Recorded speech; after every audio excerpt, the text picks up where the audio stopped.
Hello, everybody, and welcome back to another edition of the Strictly Muscles Chronicles. Thank you for making time in your day, and I really am proud of you all for taking little pieces of what we talk about in the videos and implementing them into your daily life. So, good job on doing that. My name is Martin. I'm a personal trainer, nutrition coach, and muscle activation technique specialist in Chicago. I've been putting together the Chronicles to provide exercise, nutrition, and mindset practices to help us persevere well during the COVID-19 pandemic. My purpose is to help guide people to more resilient mental and physical lives. And I believe that nutritious eating, appropriate exercise, and healthy habits are all part of living that life of purpose and resilience. Our nutrition focus this week is making sure you're eating lean proteins with every meal. I wanted to recap a couple things that we've covered so far. First thing that we covered was protein portion size. So use your hand. So for a female, you're going to do a palm size portion of protein each meal. For a male, let's start off with doing 2 palm size portions with each meal. Start with what is doable for you. Is that 1 meal? Is that 2 meals, 3 meals, every meal throughout the day? Find what works for you. Yesterday I covered, protein's in a lot of foods. So it isn't super hard to get proteins outside of just eating meat and eggs. And I shared with you, beans and legume options, nuts and seed option, fruit even, as well as grains. Now, if you're curious about a resource that I used for that, go ahead and reach out to me at my website, strictlymuscles.net, and I'll share that link that I did my research on to find those foods there. Today, I want to share with you, why is protein important? And I've got my notes here, so I'll reference those as I go along. Well, think about it. Protein is very important for us to build or maintain our muscle mass. And you can think of it as maintaining your muscle mass and building muscle is pretty important for a person who has a company named Strictly Muscles. I work with a lot of people who are really focused on at least maintaining. They might be past that point where they're going to add a lot of muscle mass, but their goal is to slow that descent of muscle loss. Rather than going along and going, boom, done, let's go ahead and just slow it as much as possible until we're older. So protein is very important in being able to maintain that muscle mass. So lack of protein in your diet will speed up that loss of your muscle mass. Now, it can also, if you're not getting enough protein, can also leave you feeling weak and tired. And I thought that would be important for us to fight, because if you're feeling weak, you're not probably feeling confident that you can do things during your daily life. If you're tired, you're going to be cranky and irritable. So that can impact your relationships with people. So that's another reason to make sure you're having protein. Now, proteins are also needed in the body in order for it to work well or function well. Now, what do I mean by functioning well? Well, if we're getting an adequate amount of protein, our immune system is strong.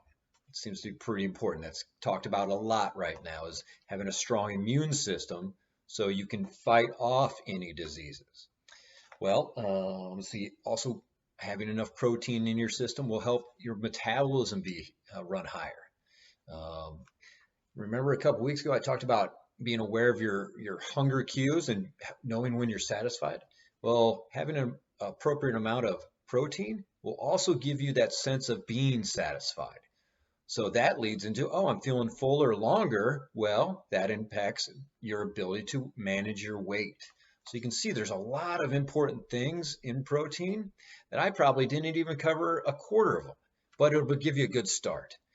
If you're interested in working with me to help you get a better understanding of your nutrition and your exercise needs, visit my website, strictlymuscles.net. Reach out to me. Let's find a time to chat. Time for exercise. I wanted to go over an upper body exercise, specifically a pulling exercise to challenge our back muscles. Setting it up again here with our tubes. I went up a little bit higher, 2 different colors. Not different colors, but 2 different bands. The red to give a little bit more resistance for me. Adjust it for your capabilities. anchored in again so that door is pulled shut so it doesn't snap off on you. Do a seated version of this. Okay, so I put this down here to keep myself from sliding.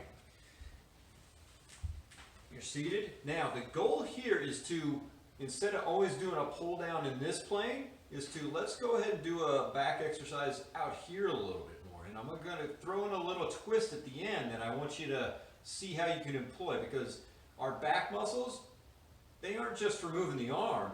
Cool thing is they attach to the rib cage too, so they can do some of this motion. I covered a side bend yesterday, so they would be involved in that as well.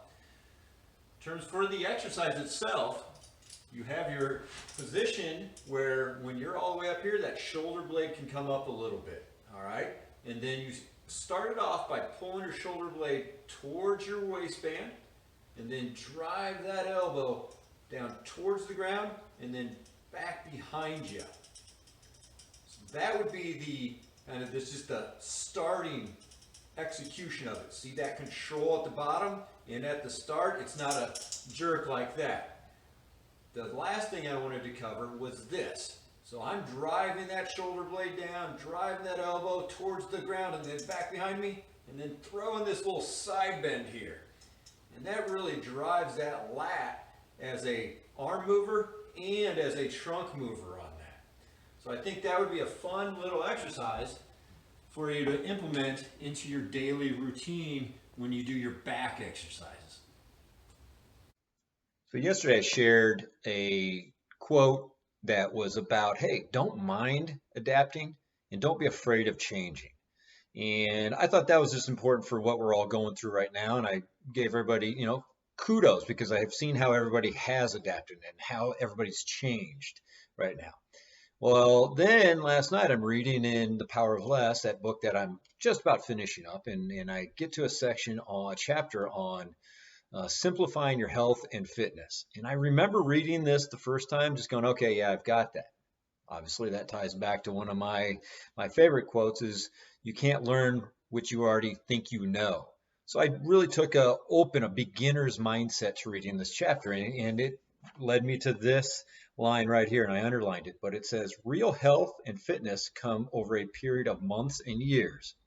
Lasting change is made gradually in small increments in a way that you can sustain for life. Expanding upon that, I've learned that in order to cause a specific change or adaptation in a client, well, that requires a strategic and specific challenge to cause that change. Taking that into our daily lives, our mindset. Well, if there's something mindset that we want to change, how do we create, or what specific habit can you employ every day that would guide you towards that change? Sit down, little piece of paper, go, hey, these are some things I'd like to change. Well, what are some specific habits that you could implement in order to cause that change? It'll take time though. Remember that thing I just read, it said months or years. Be patient with it. Just work at it.